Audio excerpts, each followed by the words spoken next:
Grabe ulan. Grabe ang ulan. Ayan, mga idol. Mga bangka na mananagat.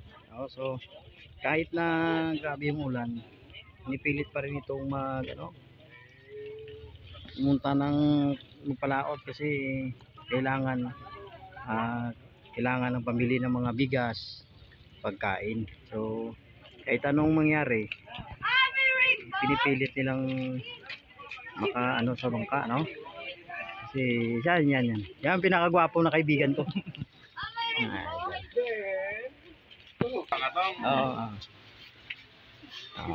Ayan. Yan. Hindi naman na Mga idol, malakas yung ngayon, yung low pressure area, no?